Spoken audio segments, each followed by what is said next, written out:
Hello, everybody, and welcome to our discussion of the High Discharge ESRD add-on payment. For the agenda, we are going to go through a background and history of this particular payment. We will talk about how this shows up on the cost report, the eligibility for this payment, and I will say this is a relatively rare payment. We'll go through the payment calculation and then the required documentation during a desk review and or audit. Here I just wanted to show some citations for the actual regulations, the Federal Register entries that you can find more information on this ESRD high discharge add-on payment. Most recently, we have the September 18th, 2020 Federal Register, and at the very top, if you'll notice, the regulation is 42 CFR 412.104. That regulation is right here. And again, this is for hospitals with the high percentage of ESRD discharges. Before we get into the regulation, one of the things I want to mention is that this is for acute care hospitals, regardless of whether they have an ESRD unit. And in fact, many of the hospitals that qualify for this do not have an ESRD unit, and the dialysis is being provided through the hospital, the main hospital, no discrete unit. So the regulation states that CMS provides an additional payment to a hospital for inpatient services provided to ESRD beneficiaries who also receive the dialysis payment or treatment during a hospital stay if the hospital has established that ESRD beneficiary discharges, excluding certain discharges that we'll talk about later, constitute 10% or more of the total discharges. And then they give the list, the original list of those DRGs we're going to carve out. So if we just take a look at this again, it basically says, we want to make sure that they have 10% or more of their total Medicare discharges are related to these ESRD beneficiaries where they also have received an actual dialysis treatment. So notice that we're talking about Medicare here. Even though the word total is thrown in, it's total Medicare. It's not just total patient discharges, it's total Medicare discharges, and we're looking to see if 10% or more were also ESRD beneficiaries. I do want to mention one thing here. We'll see this later. The reason certain DRGs are carved out of both the numerator and the denominator is that these particular DRGs, as you can see in the titles, they're already related to kidney, whether it be transplant or dialysis or renal failure. So the payment, or I should say the cost of this dialysis treatment has already been built into the payment for these DRGs. So there's no reason to add additional payments on top of that. The purpose of this payment is basically to handle hospitals that have been providing this additional service, dialysis, through a normal DRG that normally wouldn't reimburse for that. So A is the calculation, or A is the eligibility determination, the 10%. B is the additional payment. And again, once you qualify, which as I mentioned, it's very rare. In fact, the next slide we'll see just how rare it is nationally. It's very rare to hit that 10%.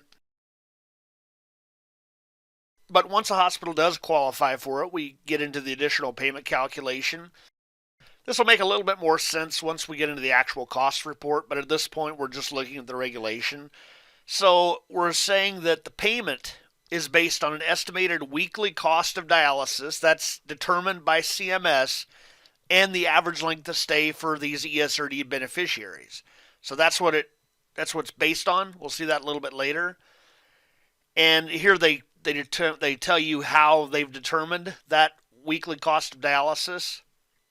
So it goes all the way back to a base rate of 1983, and it's been updated. The average cost of dialysis is only these certain costs, and again, it's reviewed and adjusted, if appropriate, by CMS at the time the composite rate is reviewed. So again, that's a CMS rate. It's locked into the cost reporting software as well. And number 5, really, it gets convoluted when you read through this, but we'll see it when we get to the calculation of the cost report. the payment to a hospital equals the average length of stay of ESRD beneficiaries in the hospital expressed as a ratio of 1 week, or ratio to 1 week, multiplied by the weekly cost of dialysis. So we're going to see that later on. We're basically taking a percentage of the week multiplied by the average of the number of ESRD discharges multiplied by the weekly cost. So that'll make a little more sense when we see it, though. So as far as this being rare, if we take a look at the last 3 years, and this is nationally, this is all of the MACs. 2018, there were 107 providers nationally. 2019, there was a little bit of an increase, 117. Now, again, some of these may have not been final settled yet, so it's quite likely that some of these would have been adjusted at final settlement. And 2020, there were 109 providers that reported this on the as-submitted cost reports. So again, very rare. Now, as far as the high discharge payment on the cost report, so you're going to find this on E-Part A, lines 40 through 46. Certain cells are open, but certain cells are calculated. And we're going to see this. 40 would be the total Medicare discharges, excluding certain DRGs that we mentioned earlier. 41, I'm going to repeat this a few times throughout the training, but 41 is a subset of 40. It's all of those discharges that were in 40, but only the ones that were ESRD beneficiaries. So here you'll see it's 436 out of the 3854, quite a bit fewer. Now 41.01 is a subset of 41. It's the same ESRD Medicare discharges from 41, but only those that were covered and paid. So what I want to say here is 41, and this is important for the calculation, 41 is what determines the 10% eligibility, but 41 includes anything for patients entitled to Medicare. As long as they're an ESRD beneficiary, as long as they're entitled to Medicare, regardless of whether Medicare actually covered or paid that discharge. And when I say that, regardless of whether Medicare Part A covered or paid that discharge. So there might be a variety of reasons why Medicare Part A would not cover or pay that discharge. One of them would be, first of all, it's a Medicare Part C, Medicare Advantage, HMO, any of those. That's still a Medicare entitled patient. You could have situations where they've exhausted their benefits, or maybe the service itself was not covered under Medicare for whatever reason. But regardless, the patient was entitled to Medicare, and they're an ESRD beneficiary, so that would show up in line 40, but it would not show up in line 41.01. Oh, the other thing in here, the difference, Medicare secondary payer, that might show up in line 41, but it's not going to show up necessarily in line 41.01. So the difference between 41 and 41.01 is whether or not it was covered and paid. Now 42, again, we're taking line 41, all of the ESRD Medicare discharges, regardless of coverage status, divided by line 40, all of the total Medicare discharges. Again, all of them are excluding certain DRGs that we'll see in just a bit. So that's the 10%. Here, this provider was 11.31%, so they did qualify. If it's under 10%, there's no need to go further. Here, they're above 10%. They're at 10% or above. So now is where it gets a little bit tricky. We're taking, it's a weekly rate, so we have to figure out for these discharges, for these DRGs, what's the average length of stay for them?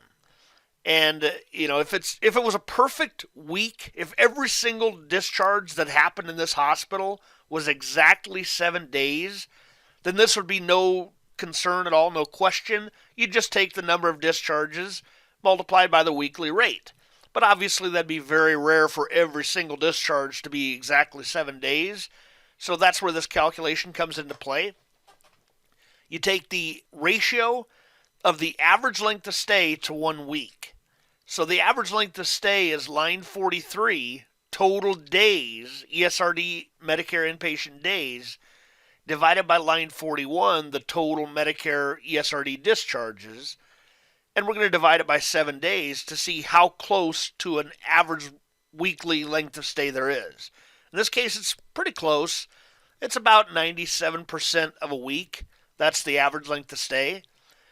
So we're going to keep that in mind, that 97%. And then line 45 is the weekly rate. Again, it's locked in.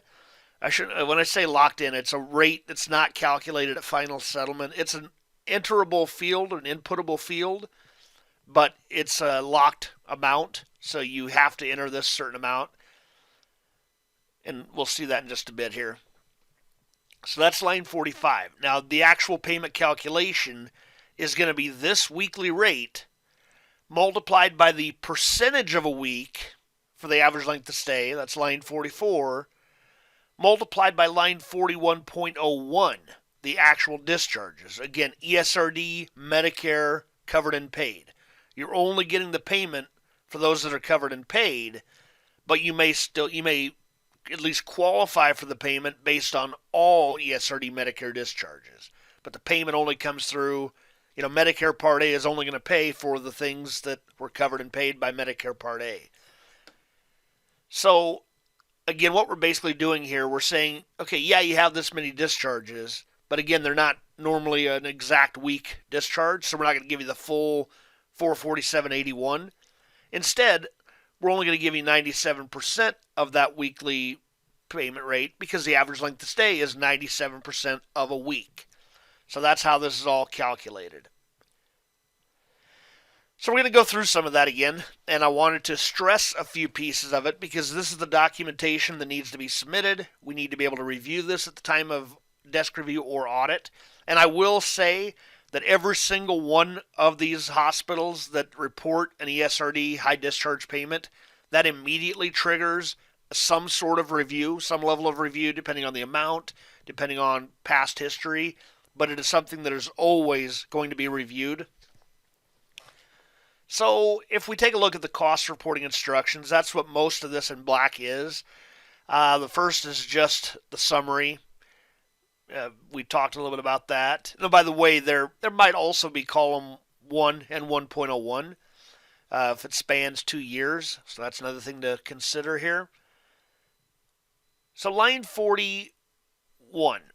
Oh, and by the way, what I mean by that, and this is really more for older years where the actual weekly rate changed. So it's not so much just spanning a year. The rate has not been updated for a few years. If the rate does get updated again for another calendar year, then you'll need to split column 1 and column 1.01 out to handle the different rates. Right now, that's not the case for current cost reports. So line 40. Again, these are the total Medicare discharges, excluding these discharges that we just talked about. And just a reminder that this line 40 does include those where the individual benefits were exhausted or the stay was not covered, Medicare Advantage, cost contracts, Section 1876 cost contracts, competitive medical plans, any of those. So this is the denominator. It's a percent of these total Medicare discharges. The only thing we're excluding are these particular DRGs. So that's what this is saying here. This is what is used to determine eligibility for the payment, but it's not what's going to be used to determine the actual payment itself. Line 41. Here we just have those same discharges from line 40, but only for those that were ESRD beneficiaries who received dialysis treatment. So it's obviously going to be quite a bit less than line 40. The one thing I want to mention here, when we're talking about ESRD beneficiaries, again, this does not have to be from an ESRD subunit. In fact, in most cases it is not. But furthermore, we do need eligibility documentation for this. For the vast majority of situations, we are able to look up on the common working file, and it's in our claims processing system. That's where the ESRD flag is included. So the beneficiary, once they're approved as an ESRD beneficiary under Medicare, that gets updated. In very rare circumstances, if you have documentation from the ESRD network or REMIS, and that's the Renal Management Information System database. So if you have documentation from one of those two sources, REMIS or the ESRD network organization, we can accept documentation there. We cannot accept any other documentation to show ESRD eligibility. We cannot accept anything from a physician showing a diagnosis. We cannot accept anything from any other system outside of those two that I previously mentioned. So just keep in mind, most of the time we'll have that information on our side. But if we see from your listing an ESRD, what you're claiming to be an ESRD beneficiary that does not show up in our system as an ESRD beneficiary, we would require that additional documentation. Otherwise, it'll have to be disallowed from line 41 and from everything that includes the ESRD Medicare beneficiaries, the other lines, the days, the 41.01, all of that. So 41.01, again, the ESRD Medicare beneficiary eligibility, that's the same thing here. The difference here is that 41.01 would only be those that were covered and paid. So we're going to be able to see this on our Medicare PSNR, generally report type 110 for the inpatient side of things, inpatient Part A. So that's where we would be looking. You could certainly look that up on your own as well. Again, 41.01 is a subset of 40. Now, 42 is just the calculation. 41 divided by line 40. If it's less than 10%, we cannot round, by the way, so even if it's 9.999%, that's still less than 10%. And the provider would not qualify for the ESRD adjustment. No further work is needed. So that's the payment that's the eligibility. The payment calculation itself. Here's what I wanted to mention here. This is the updated list of the DRGs that are to be excluded, along with their names. Now, one thing I will mention here is that there are different time frames that exclude different DRGs. The regulation includes just that base level, but if you look at those later Federal Registers, they actually update it based on certain time frames. October 1st, 2007, all the way through 9/30/2018, you would just exclude these DRGs. October 1st, 2018 through September 30th, 2020 would exclude just these DRGs, and then October 1st, 2020 and on until the next change would exclude these. There are just some slight changes to them. So now we get to line 43. 42 is the calculation. 43 relates to the days that related to the discharges on 41.01. So keep in mind, 41.01 was covered and paid by Medicare Part A, not just entitled, it had to be covered and paid. So 43 reflects the days from line 41.01. 41.01 was the discharge, 43 is the day related to that stay. Just like the discharges on line 41.01, these days must also exclude these specified DRGs. Now, the other thing about this, when we're doing these reviews, there are certain things we need to check, certain duplicate checks, and making sure certain things are in the other line that we would expect them in. So the Medicare ESRD patient days that are included in line 43 should also be part of the Medicare inpatient days reported on worksheet S-3, Part 1, Column 6, Line 14. Those are all of your Medicare covered days, regardless of ESRD status or not. So obviously, if we have ESRD Medicare inpatient days, they should be part of that. And that's one of the things we may check for during our review. So line 43, these are the days related to the discharges from line 41.01. 44 we talked about, that's just your average length of stay divided by 7 days, basically, to get a percentage of a week. So this goes through the calculation. Line 45, that is the rate that is locked in. Now here is what I'll mention here. The rate. Right now, 2013 and on, until CMS updates this, it is locked in at $435.60. That is the rate. Again, until CMS notifies us further. Line 46, this is where there are two ways mathematically to look at it. We're multiplying three things together. So an easy way of thinking about it is that we're taking that average length of stay, that weekly percentage average length of stay, we're multiplying that by the rate to get a rate that reflects the average length of stay. If it's half a week, then this rate is half of this weekly rate. So that's one way mathematically to think about it, and then you just take this rate, this adjusted rate, multiplied by the number of discharges, or you could say you take the number of discharges multiplied by the rate, or multiplied by the weekly ratio to determine how many percentages of a week we have, essentially, and then multiply it by a weekly rate. Again, mathematically, it's the same thing. You're multiplying three numbers together. And that's 46. That's the actual payment adjustment.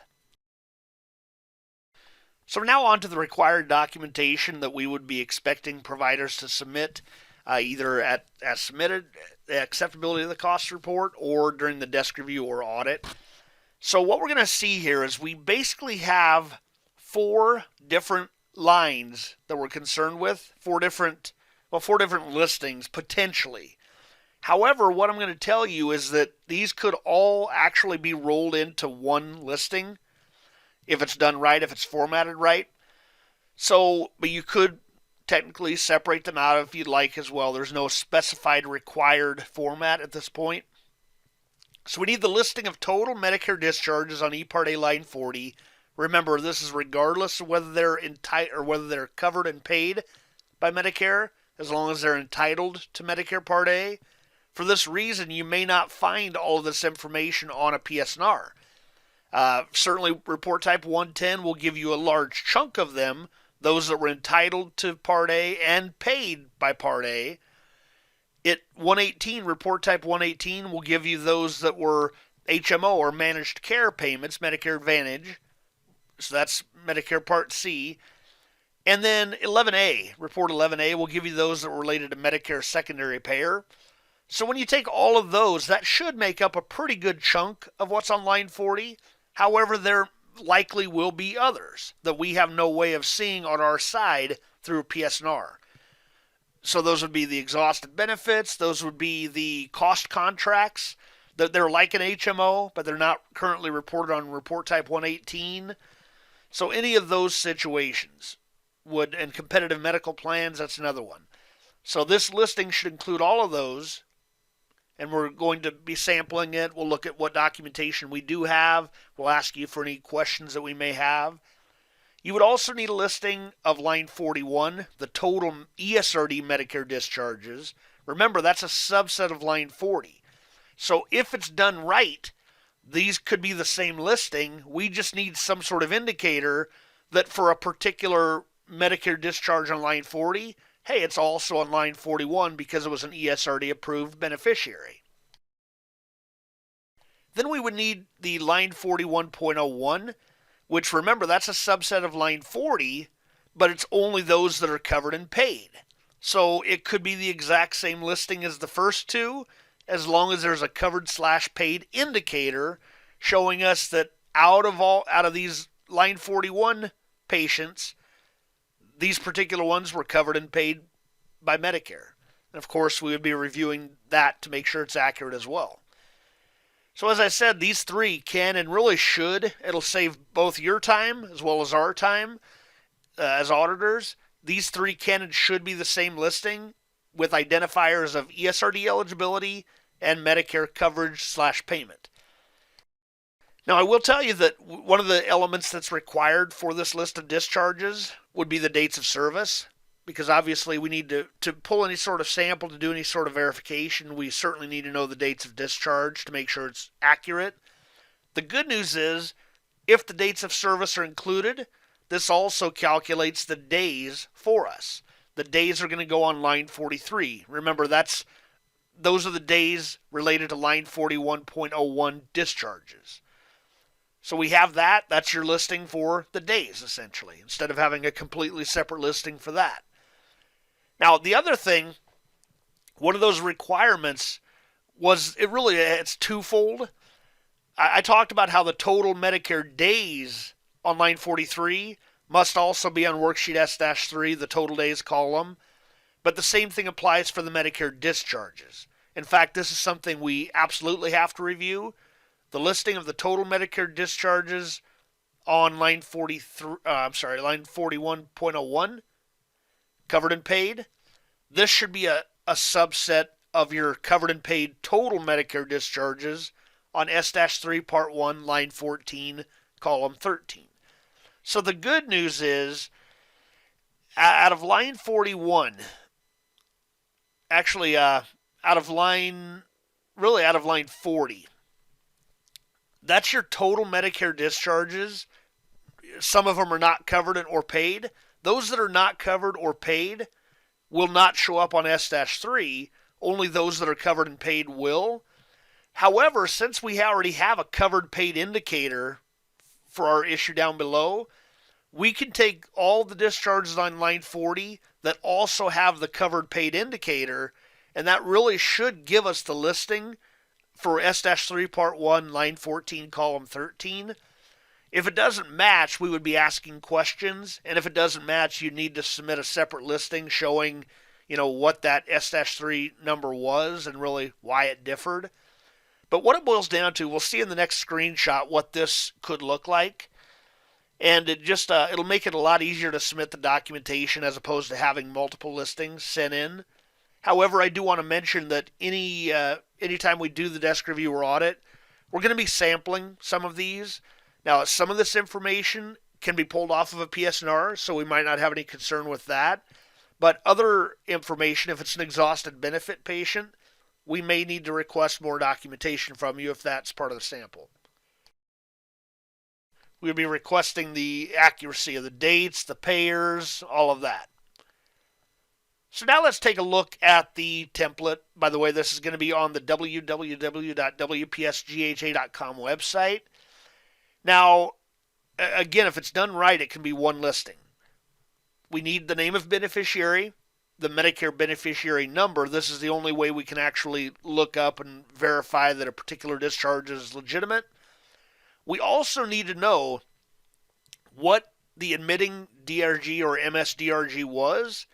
Now, if you've done it right, you would have already self-excluded those DRGs listed down below. This is also on the spreadsheet. But this way we can verify. And of course, it also helps us to look for the actual claim as well. But the biggest thing is we want to make sure that these DRGs are excluded from every listing. They're not to be in any of those numbers. We need the admit and discharge date, as we said. Now, you can either include a number of days calculation, subtracting these two, or we can add it later, not a big deal. But you'll need this anyways to determine the amount to report on line 43. So I would probably suggest including that. It's in the template. Just use it. And now we need the method of Medicare entitlement. Now, I know that label sounds a little odd. If you look at the double asterisk footnote, it says some common methods of Medicare entitlement include traditional fee-for-service, PSNR report type 110, Medicare Advantage report 118, Medicare secondary payer report 11A. You might have cost contract under 1876, competitive medical plans, exhausted benefits. You might even have non-covered service. Basically, we need to know, why is this related to Medicare? How are they Medicare entitled? And if it's not one of your normal ones, your PSNR ones, we need to know, why is it still Medicare entitled even though we have no proof that Medicare ever covered or paid? Now we get to the next two columns these are the two columns that allow you to use one listing instead of multiple. First of all, was the discharge covered and paid by Medicare?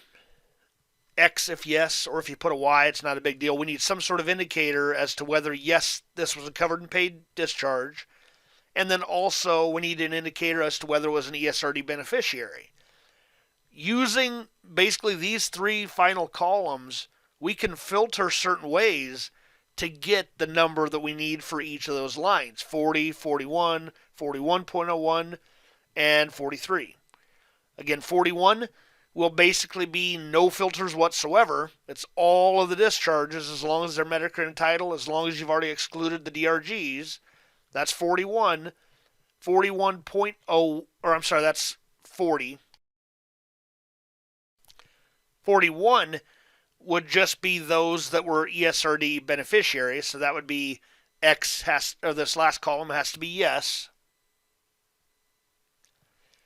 41.01 would be those that were also covered. So both of these final filters would be yes. And then 43 would be the days related to those filtered discharges that we've already calculated. And that's how you'd, and also I guess the other thing is the S-3 would be, this final filter would be removed. It would just be those that were covered and paid by Medicare. All of those. And I guess the other thing about that is that the DRGs, well, yeah, the difference is that those DRGs we excluded for this listing would not be excluded for S-3. So that'd be the other concern there. That'd be the other difference. So if you were trying to get a listing that actually did tie to S-3 column 13, you would have to re-include all of your other DRGs either through this or through a separate listing, whichever worked for you. So hopefully this template helps to clarify this. Again, this is saved out on the website. It's a relatively rare payment, quite rare actually, quite rare payment, but we do need documentation to review it. So I thank you for your time and hope this helps. Have a great day.